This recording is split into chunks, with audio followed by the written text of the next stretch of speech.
Halo guys, jumpa lagi di channel YouTube kesayangan kalian semua, Ilmuwan Muda. Channel yang inspiratif dan tentunya edukatif. Pada video kali ini guys, kita akan melanjutkan video bedah skripsi jurusan manajemen keuangan.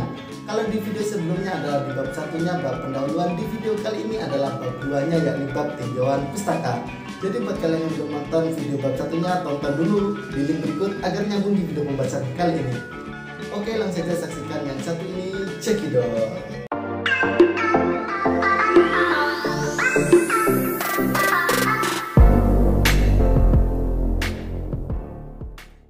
Halo Sobat Ilmuwan Muda, kemarin kita sudah membahas terkait bab 1 ya. Sekarang kita akan lanjut untuk membahas bab 2. Oke, bab 2 ya. Nah, bab 2 sendiri teman-teman disebut banyak ya istilahnya. Ada yang menyebut kajian pustaka, lalu ada juga landasan teori, ada juga yang mengatakan studi literatur, dan ada juga yang menyatakan tinjauan teori. Nah, tapi di bab 2 skripsi kali ini namanya adalah kajian pustaka. Kemudian apa saja yang harus diperhatikan? Yang pertama teman-teman, ide pokok yang digunakan sama seperti pendahuluan atau latar belakang, akan tetapi lebih disempurnakan lagi. Apa maksud disempurnakan di sini? Disempurnakan berarti dijabarkan lebih luas lagi, karena isi dari bab 2 tentu lebih banyak daripada pendahuluan. Meskipun ide pokok yang dikembangkan sama. Jadi sama ya teman-teman, membahas tentang perilaku pengelolaan keuangan, kemudian bagaimana hubungannya dengan pengelolaan keuangan pribadi. Yang selanjutnya dihubungkan dengan objek kajiannya, bagaimana sikap masyarakat pada akhirnya yang memunculkan dorongan usaha untuk memberikan donasi. Maksud dalam penelitian ini, donasi merupakan sedekah yang dilakukan oleh donatur kepada Masjid Al-Ghazali. Di sini bisa dijelaskan bahwa Masjid Al-Ghazali adalah salah satu masjid yang berada di Kelurahan Telogong Mas, Kecamatan Lowokwaru, Kota Malang, Jawa Timur. Masjid Al-Ghazali merupakan masjid yang didirikan atas dasar kecintaan kepada Allah Subhanahu wa Ta'ala dan faktor lainnya. Lalu kajian pustaka di sini ada beberapa subbab ya teman-teman. Yang pertama ada 2.1, yakni tinjauan penelitian terdahulu. Kemudian ada 2.2 terkait kajian teoritis, dan 2.3 yakni kerangka berpikir. Oke, mari kita bedah isi bab 2-nya satu persatu. Yang pertama di sini 2.1, yakni tinjauan penelitian terdahulu. Pengambilan hasil penelitian terdahulu bertujuan untuk mendapatkan bahan acuan atau perbandingan dari penelitian tersebut dan penelitian ini. Sebelum penelitian ini dilakukan, sudah ada penelitian yang membahas tentang analisis perilaku keuangan di berbagai kalangan masyarakat. Maka dari itu, pada poin ini dijelaskan beberapa literatur terkait penelitian terdahulu, baik itu secara deskripsi berbentuk paragraf maupun dalam bentuk tabel. Misalnya saja penelitian yang dilakukan oleh Denny Wahyuni dan Yuditya Wimeina pada tahun 2019 dengan judul Identifikasi Motivasi Masyarakat dalam Memperbanyak Sedekah sebagai Amalan Rutin di Kelurahan Pisang, Kecamatan Pau, Kota Padang. Metode yang digunakan adalah metode survei dan menggunakan kuesioner tertutup. Hasil penelitian tersebut adalah motivasi masyarakat untuk menjadikan sedekah sebagai amalan rutin berdasarkan manfaat dan keutamaan sedekah, antara lain kemampuan, pemahaman ilmu sedekah, keinginan untuk bersedekah. Hal ini bisa dilihat dengan kebiasaan sedekah yang dilakukan masyarakat dengan selalu menyisihkan sebagian penghasilannya. Adapun untuk jumlah penelitian terdahulu yang dipaparkan dalam skripsi biasanya tergantung konsultasi dengan dosen pembimbing ya. Adapun biasanya berkisar 3 sampai dengan 5 penelitian. Kemudian bagian yang 2.2 ada kajian teoritis. Pada poin ini dijelaskan literatur-literatur yang berhubungan dengan skripsi ini. Adapun oleh penulis dibagi lagi menjadi subbab yang lebih spesifik lagi, yakni ada 2.2.1 yakni Theory of Planned Behavior, kemudian 2.2.2 manajemen keuangan pribadi. Di sini dibagi lagi ya, yang pertama ada pengertian manajemen keuangan pribadi, lalu yang kedua faktor-faktor yang mempengaruhi manajemen keuangan pribadi, kemudian yang ketiga indikator manajemen keuangan pribadi, dan yang keempat ada manajemen keuangan pribadi dalam perspektif Islam. Kemudian di poin 2.2.3 ada investasi. Di sini oleh penulis dibagi lagi lebih spesifik, yakni ada 2.2.3.1 tentang sedekah, kemudian 2.2.3.2 tentang macam-macam investasi sedekah, kemudian 2.2.3.3 manfaat investasi sedekah, kemudian 2.2.3.4 tentang keuntungan investasi sedekah, dan 2.2.3.5 ada investor. Kemudian untuk poin bahasanya di sini yang bagian 2.2.4 ada motivasi. Oleh penulis di breakdown lagi menjadi spesifik lagi, yakni ada 2.2.4.1 elemen penggerak motivasi, lalu 2.2.4.2 bentuk-bentuk motivasi, kemudian 2.2.4.3 ada motivasi masyarakat dalam memberikan donasi kepada masjid. Kemudian ada poin 2.2.5 tentang pengertian dalam perspektif Islam. Di sini oleh penulis dibagi menjadi dua ya. Yang pertama ada 2.2.5.1 tentang pengelolaan keuangan dalam Islam. Kemudian 2.2.5.2 yakni investasi dalam Islam. Lalu lanjut bagian 2.3 yakni kerangka berpikir. Kerangka berpikir adalah garis besar alur logika berjalannya penelitian yang dapat digambarkan menggunakan suatu diagram yang di dalamnya menjelaskan mengenai keterkaitan antar variabel. Adapun kerangka berpikir pada penelitian ini dapat dilihat pada gambar 2.2 berikut. Di sini teman-teman bisa perhatikan ya pada gambar 2.2 yakni kerangka berpikir. Di sini bisa dimulai dari judul ya, seperti perilaku pengelolaan keuangan pribadi donatur tetap Masjid Al-Ghazali Tlogomas Kota Malang. Kemudian di breakdown di sini ada rumusan masalahnya ya, kayak pertanyaan gitu. Yakni yang pertama, apa motivasi masyarakat Tlogomas menjadi donatur tetap Masjid Al-Ghazali? Kemudian yang kedua, bagaimana perilaku pengelolaan keuangan pribadi donatur tetap Masjid Al-Ghazali? Kemudian di sini ada dua panah ya, yang di breakdown lagi oleh penulis di situ. Yang pertama, panah pertama yang di sebelah kiri di situ menjelaskan penelitian terdahulu ya, yakni yang pertama ada Denny Wahyuni dan Yuditya Weimina tahun 2019. Lalu yang kedua ada Widianti Rahmatia Widerstrati dan Rita Meirianti tahun 2021. Kemudian ada yang ketiga Muhammad Irsyad tahun 2019.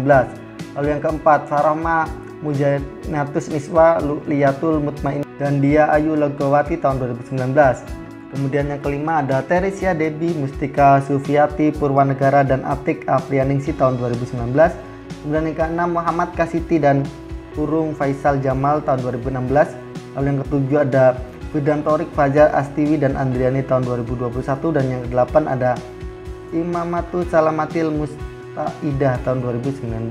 Kemudian panah yang sebelah kanan di situ menjelaskan seperti kajian teorinya ya. Yang pertama Theory of Planned Behavior menurut Ajian tahun 1987.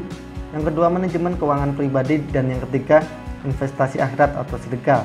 Kemudian di situ di panah selanjutnya terkait kualitatif. Jadi penelitian ini bersifat kualitatif. Kemudian hasil pembahasan, kemudian kesimpulan dan saran. Nah, ini adalah kerangka berpikir yang dipakai acuan peneliti dalam mengerjakan skripsinya. Lalu langkah kedua yang harus diperhatikan adalah subbab disusun dari umum ke khusus. Teman-teman jadi harus mengarah kemana? Ke fokus penelitian. Jadi pertama terkait perilaku keuangan. Perilaku keuangan merupakan pola seseorang dalam mengatur segala sumber keuangan dengan penuh tanggung jawab atas segala aliran yang keluar demi terpenuhinya kebutuhan hidup. Ini menurut Latifah tahun 2020. Sebagian besar masyarakat memiliki kesadaran serta perilaku keuangan yang baik, akan tetapi tidak menutup kemungkinan bahwa juga terdapat masyarakat yang masih rendah akan pengetahuan keuangan, sehingga terjadi kesalahan yang mungkin akan merugikan diri sendiri. Kemudian dikerucutkan lagi membahas tentang pengelolaan keuangan pribadi. Manajemen keuangan pribadi merupakan seni dalam mengelola sumber daya individu atau rumah tangga. Ini menurut Kitman tahun 2004. Kemudian proses pengelolaan keuangan pribadi tidak mudah untuk diterapkan karena terdapat beberapa langkah yang sistematis dan harus diikuti. Selanjutnya dihubungkan dengan objek kajiannya, bagaimana sikap masyarakat pada akhirnya yang memunculkan dorongan usaha untuk memberikan donasi. Maksud dalam penelitian ini, donasi merupakan sedekah yang dilakukan oleh donatur kepada Masjid Al-Ghazali. Di sini bisa dijelaskan bahwa Masjid Al-Ghazali adalah salah satu masjid yang berada di Kelurahan Tlogomas, Kecamatan Lowokwaru, Kota Malang, Jawa Timur. Masjid Al-Ghazali merupakan masjid yang didirikan atas dasar kecintaan kepada Allah Subhanahu wa Ta'ala dan faktor lainnya. Lalu poin yang ketiga teman-teman, langkah ketiganya adalah tiap subbab dapat terdiri dari beberapa referensi penunjang.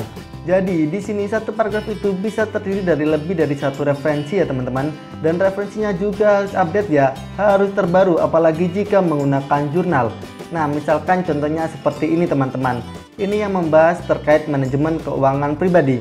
Untuk kalimat pertama, manajemen keuangan pribadi adalah kemampuan seseorang dalam mengelola keuangan sehari-hari. Adanya perilaku pengelolaan keuangan merupakan pengaruh dari besarnya keinginan seseorang untuk memenuhi kebutuhan hidup sesuai dengan besarnya pendapatan yang diperoleh. Ini menurut Khalila dan Iramani tahun 2013. Lalu yang kedua ada kalimat lagi tentang manajemen keuangan pribadi, yakni manajemen keuangan pribadi adalah seni dalam mengelola sumber daya keuangan individu. Ini menurut Kitman tahun 2004. Selanjutnya kalimat ketiga ditambah lagi terkait manajemen keuangan pribadi seperti ini. Salah satu alasan orang sering mengalami kesulitan pengelolaan keuangan adalah bahwa mereka belum benar-benar duduk dan berpikir secara realistis tentang kehidupan yang mereka inginkan dan bagaimana mereka membiayainya. Ini menurut Stauffer tahun 2012. Jadi ada 3 kalimat seputar manajemen keuangan pribadi dengan berbagai sumber yang terdapat dalam satu paragraf. Kemudian langkah yang keempat, ubah kalimat dari referensi dengan bahasa kita sendiri, dengan bahasa kalian sendiri. Jadi tidak boleh mengubah isi, keuntungannya adalah bisa mengurangi plagiasi. Nah oke, langsung saja teman-teman. Contohnya kalimat seperti ini tentang manajemen keuangan pribadi, ada 2 kalimat. Yang pertama, manajemen keuangan pribadi adalah kemampuan seseorang dalam mengelola keuangan sehari-hari. Ini menurut Kholila dan Iramani tahun 2013. Lalu kalimat yang kedua seperti ini. Manajemen keuangan pribadi adalah seni dalam mengelola sumber daya keuangan individu. Ini menurut Kitman tahun 2004. Oke, 2 kalimat ya, langsung kita ubah kalimat pertamanya jadi manajemen keuangan pribadi ialah kecakapan seseorang untuk mengatur keuangan sehari-hari. Ini menurut Kholila dan Iramani tahun 2013. Lalu kalimat keduanya jadi seperti ini. Manajemen keuangan pribadi merupakan seni untuk mengatur sumber daya keuangan perseorangan. Ini menurut Kitman tahun 2004. Kalau kalian bingung, kita akan mensejajarkan kalimat asli dengan kalimat sendirinya. Kalimat asli tadi kan seperti ini. Manajemen keuangan pribadi adalah kemampuan seseorang dalam mengelola keuangan sehari-hari. Ini menurut Kholila dan Iramani tahun 2013. Lalu kalimat aslinya kita ubah menjadi manajemen keuangan pribadi ialah kecakapan seseorang untuk mengatur keuangan sehari-hari. Ini menurut Kholila dan Iramani tahun 2013. Coba diperhatikan ya teman-teman. Di sini manajemen keuangan pribadi sama ya, adalah di sini kita ubah menjadi ialah, kita cari sinonimnya. Kemudian kemampuan kita ubah menjadi kecakapan. Kemudian dalam mengelola keuangan. Nah, dalam mengelola di sini kita ubah menjadi untuk mengatur keuangan sehari-hari. Ini menurut Kholila dan Iramani tahun 2013. Kemudian lanjut ke kalimat keduanya. Kalimat aslinya tadi kan seperti ini. Manajemen keuangan pribadi adalah seni dalam mengelola sumber daya keuangan individu. Ini menurut Kitman tahun 2004. Lalu kalimat sendiri kalimat kalian menjadi seperti ini. Manajemen keuangan pribadi merupakan seni untuk mengatur sumber daya keuangan perseorangan. Ini menurut Kitman tahun 2004. Coba diperhatikan ya teman-teman, di sini manajemen keuangan pribadi adalah di sini kita ganti menjadi merupakan, kemudian seni dalam mengelola. Di sini kita ubah menjadi untuk, dan mengelola menjadi mengatur, menjadi untuk mengatur sumber daya keuangan individu kita ubah menjadi perseorangan karena itu merupakan sinonimnya. Ini menurut Kitman tahun 2004. Jadi teman-teman, intinya parafase adalah penyajian kembali atau penulisan ulang sebuah konten atau pernyataan yang telah dibuat oleh orang lain dengan menggunakan kata-kata sendiri tanpa mengubah maknanya. Kita bisa mengganti katanya menggunakan sinonimnya, dan kita juga boleh merubah susunan katanya asalkan dengan catatan tidak boleh mengubah maknanya. Jadi harus tetap mempertahankan inti yang disampaikan dari referensi yang kita gunakan. Seperti itu teman-teman, semoga dapat dipahami. Bagaimana teman-teman sobat Ilman Muda? Itu tadi adalah video berdasarkan bab 2 ya, bab tinjauan pustaka jurusan manajemen keuangan. Jadi buat kalian yang ngerasa bingung atau mau sharing-sharing, langsung saja tanyakan saja di kolom komentar di bawah ini. Dan apabila kalian video ini bermanfaat, jangan lupa untuk like, komen, dan share video ini ke teman-teman kalian semuanya. Oke, cukup sekian video kali ini. Salam dari kami, salam ilmuwan muda. Halo guys, jumpa lagi di channel YouTube kesayangan kalian semua, Ilmuwan Muda. Yang inspiratif dan tentunya edukatif. Pada video kali ini guys, kita akan melanjutkan video berdasarkan jurusan manajemen keuangan.